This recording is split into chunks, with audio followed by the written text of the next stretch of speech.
अस्सलाम वालेकुम dear students. मैं हूं आपका फिज़िक्स टीचर मुदस्सिर असलम और आप देख रहे हैं आपका अपना YouTube channel Mudassir explains physics. So dear students, ninth physics new book की लेक्चर सीरीज़ में जो हमारा आज का टॉपिक है वो है एक्सेलरेशन, और इसी की आगे टाइप्स हैं uniform and non uniform acceleration.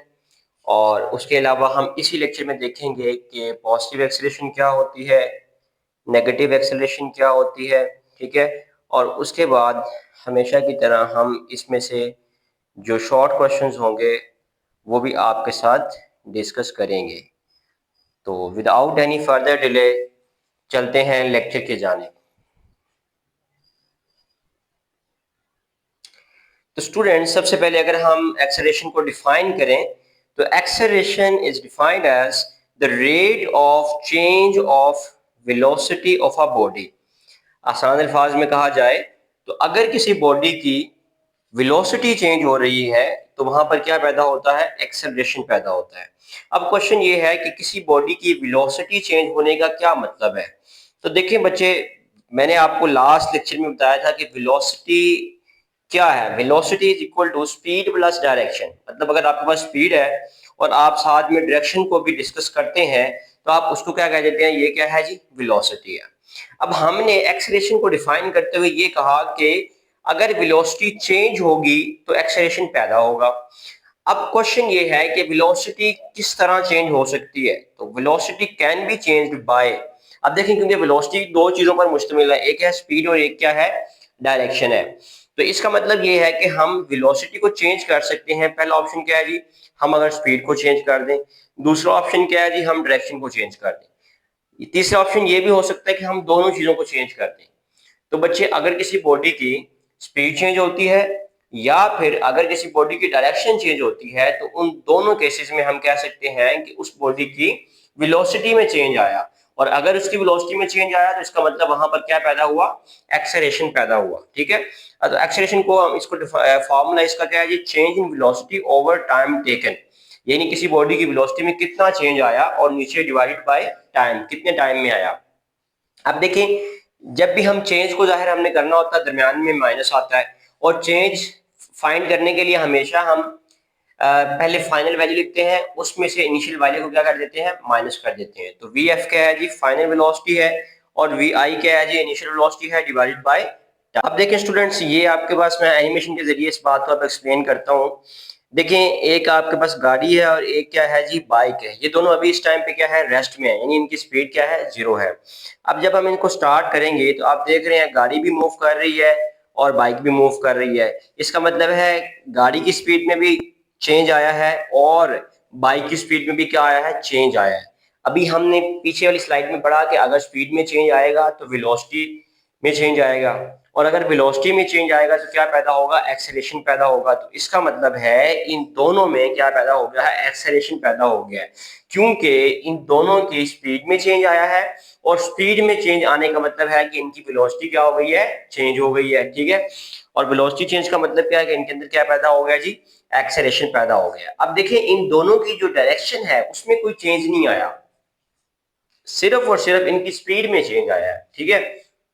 मैंने आपको लास्ट स्लाइड में ये भी बताया था कि अगर डायरेक्शन में चेंज आएगा फिर भी वेलोसिटी में चेंज आएगा और फिर भी एक्सेलरेशन पैदा हो सकता है। अब हम उसकी तरफ चलते हैं। अब यहाँ पर आप देखें, एक कार आपको नजर आ रही है। अब ये कार मूव करना शुरू करती है, देखिए मूव कर रही है। ठीक है। अब ये यहाँ पे रुकती नहीं है बल्कि ये टर्न लेती है। अब देखिए, अब ये टर्न लेगी।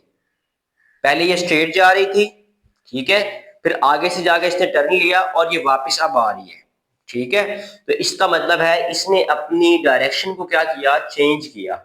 और अगर इसने अपनी डायरेक्शन को चेंज किया तो इसका मतलब है इसकी वेलोसिटी में क्या आएगा, चेंज आएगा। और वेलोसिटी में चेंज का मतलब है इसमें भी क्या पैदा हो जाएगा, एक्सेलरेशन पैदा हो जाएगा। ठीक है। तो हमने दोनों एनिमेशन में देखा, पहली एनिमेशन में हमने देखा कि जो वेलोसिटी है उसमें चेंज आ सकता है अगर हम स्पीड को चेंज करें।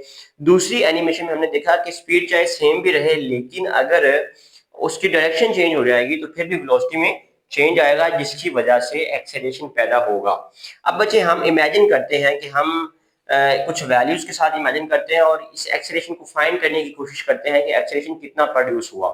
तो सबसे पहले हम इमेजिन करते हैं कि क्योंकि वो सबसे पहले रेस्ट में थी गाड़ी, इसका मतलब है उसकी इनिशियल वेलोसिटी क्या होगी, 0 होगी। अब हम सपोज करते हैं कि जब ये मूव करना शुरू हुई तो इसकी जो फाइनल वेलोसिटी थी वो कितनी थी, 20 थी। और ये कितने टाइम में चेंज आया, ये 10 सेकेंड्स में आया।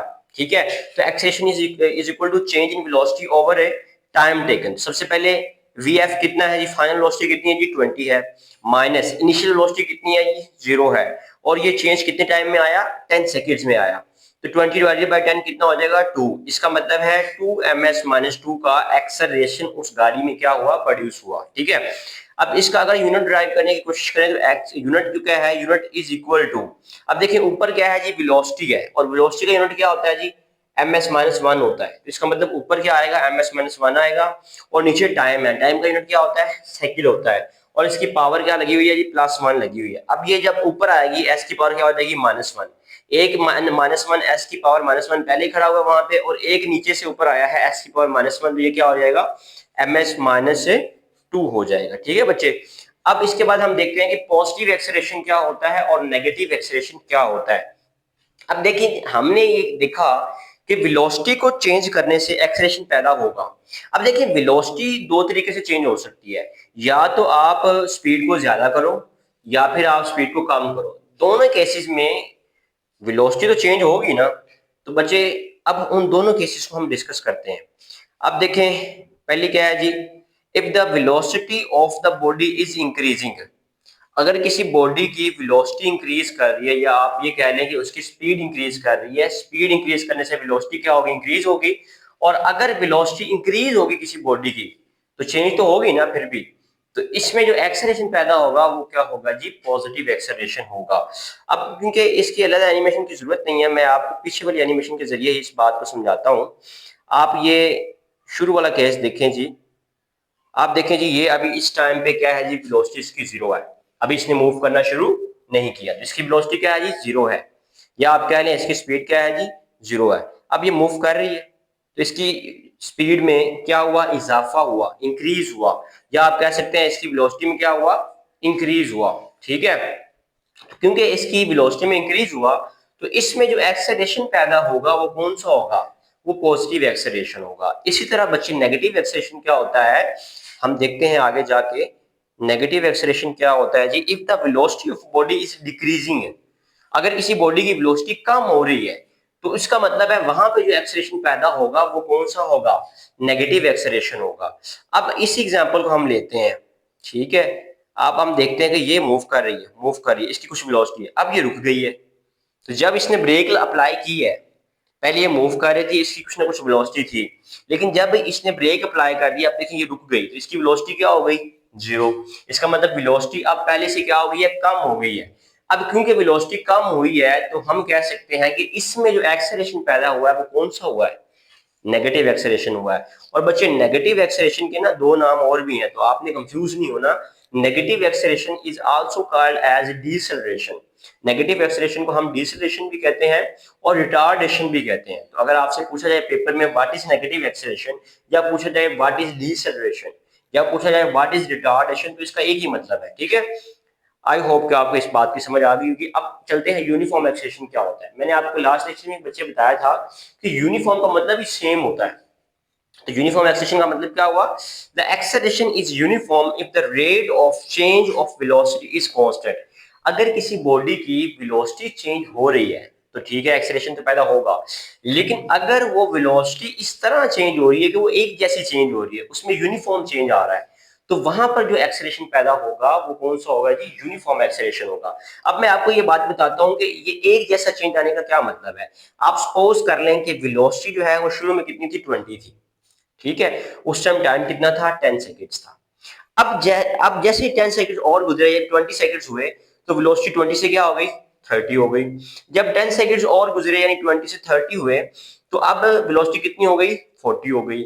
जब टाइम जो है वो 30 से 40 हुआ तो वेलोसिटी क्या हो गई, 40 से 50। आप देख रहे हैं जैसे इक्वल चेंज आ रहा है टाइम के अंदर, उसी तरह वेलोसिटी में भी क्या आ रहा है, इक्वल चेंज आ रहा है। यानी कि वेलोसिटी चेंज तो हो रही है लेकिन एक जैसी चेंज हो रही है, उसमें जो चेंज आ रहा है, जो गैप है वो एक जैसा है, 10-10 का गैप आ रहा है। जिस तरह टाइम इक्वली चेंज हो रहा है, हम कह सकते हैं कि अगर इक्वल टाइम में इक्वल चेंज आए, अगर इक्वल टाइम में इक्वल चेंज आता है वेलोसिटी में, तो इस एक्सेलरेशन को हम क्या कहते हैं जी, यूनिफॉर्म एक्सेलरेशन कहते हैं। अब हम देखते हैं नॉन यूनिफॉर्म एक्सेलरेशन क्या है। अब आप यहाँ पर देखें जी, यहाँ पर चेंज इक्वल नहीं आएगा, इक्वल टाइम में इक्वल चेंज वेलोसिटी में नहीं आएगा। तो ऐसे केस में जो एक्सेलरेशन पैदा होगा, उस एक्सेलरेशन को हम नाम देंगे नॉन यूनिफॉर्म एक्सेलरेशन का। अब आप यहाँ पर देखें, सबसे पहले टाइम कितना है, ये 10 है, और वेलोसिटी कितनी है, ये 10 है, ठीक है। अब देखें आगे, जब टाइम 20 हुआ, अब वेलोसिटी क्या हो गई, ये 30 हो गई है, यानी 20 का गैप आ गया है। अब जैसे ही टाइम 10 सेकंड और गुजरा, तो अब 30 से क्या हो गई है, 60 हो गई है। अब जैसे टाइम 10 सेकंड और गुजरा, तो अब 60 से क्या होगी, 80। अब देखिए, सबसे पहले 10 थी, फिर 20 का गैप आ गया, 30 हो गई, फिर 30 का गैप आ गया, पहले 20 का गैप आया, फिर 30 का आया। अब दोबारा किसका, कितने का गैप आ रहा है, 20 का आ रहा है। मतलब जो गैप आ रहा है वो एक जैसा नहीं आ रहा। इसका कहने का मतलब ये है कि वेलोसिटी जो चेंज हो रही है, वो एक जैसी चेंज नहीं हो रही। तो ऐसे केस में जो एक्सेलरेशन होगा, वो क्या होगा जी, नॉन यूनिफॉर्म एक्सेलरेशन होगा। तो बच्चे, ये था हमारा आज का लेक्चर, जिसमें हमने एक्सेलरेशन को बहुत डिटेल में पढ़ा। तो डियर स्टूडेंट्स, ये था हमारा आज का टॉपिक, जिसमें हमने एक्सेलरेशन के बारे में बहुत डिटेल में पढ़ा। अब बच्चे हम देखते हैं कि इसमें शॉर्ट क्वेश्चन कौन कौन से बनते हैं। सबसे पहला शॉर्ट क्वेश्चन है, define acceleration, give its formula and unit. तो बच्चे आपसे पूछा जा सकता है कि एक्सेलरेशन को डिफाइन करें, इसका फार्मूला और यूनिट बताएं। तो बच्चे, ये आपकी बुक पे भी आपको मिल जाएगा बहुत इजीली इसका फार्मूला और यूनिट, और आपको इन स्लाइड्स में भी अगर आप स्क्रीनशॉट ले लेंगे तो आपको इनका आंसर मिल जाएगा। अब देखिए, उसके बाद डिफाइन यूनिफॉर्म एक्सेलरेशन, ये भी मैंने आपको एक्सप्लेन कर दिया, ये भी आपको बुक में एक हेडिंग बनी हुई है, uniform and non uniform acceleration, उसमें आपको इसका आंसर जो है वो मिल जाएगा। आप इनके स्लाइड से भी स्क्रीनशॉट ले सकते हैं। अब उसके बाद है रिफाइंड नॉन यूनिफॉर्म एक्सेलरेशन, उसके बाद है जी what is positive acceleration, what is negative acceleration. ये सारी चीजें जो हैं ये आपको बुक से मिल जाएंगी। अगर आपको वहां से नहीं मिलती, आपको मुश्किल होती है, तो आप लोग मेरी इन लेक्चर में से भी जो मैं ये आपको स्लाइड शो कर रहा हूँ, इनका स्क्रीनशॉट लेकर भी आंसर को मार्क कर सकते हैं। ठीक है बच्चे, तो बच्चे ये था हमारा आज का लेक्चर। आई होप कि आपको ये समझ आया होगा, और आपके जो डाउट्स हैं इसके रेलेवेंट वो क्लियर हुए होंगे, आपके आपके जो कॉन्सेप्ट्स हैं वो बिल्ड हुए होंगे। तो बच्चे, हमेशा की तरह मेरी आपसे ये रिक्वेस्ट रही है, मैं जितनी मेहनत से आप लोगों के लिए लेक्चर्स बना रहा हूँ, एनिमेशंस को डिज़ाइन कर रहा हूँ, मुझे उतना आपसे प्यार नहीं मिल रहा अभी। और आपका प्यार क्या है कि आप मेरे चैनल को सब्सक्राइब करें। आप अपनी पसंदीदगी का जो इजहार है वो इस तरह कर सकते हैं कि आप मेरे चैनल को सब्सक्राइब करें, और मैक्सिमम उन दोस्तों के साथ शेयर करें जिनको इसको समझने में डिफिकल्टी होती है। तो जब आप मेरे चैनल को सब्सक्राइब करेंगे और शेयर करेंगे, तो मुझे बहुत खुशी होगी, और ये मेरे लिए एक मोटिवेशन होगी, और मैं अपने इन लेक्चर्स को और ज़्यादा मेहनत के साथ डिज़ाइन करूंगा, सो दैट कि मैं आपके कॉन्सेप्ट को क्या कर सकूं, क्लियर कर सकूं, आपके डाउट्स को क्लियर कर सकूं। ठीक है, तो बच्चे, आज के लिए इतना ही। मिलते हैं नेक्स्ट लेक्चर में। टिल देन अपना बहुत सा ख्याल रखें। अल्लाह हाफिज।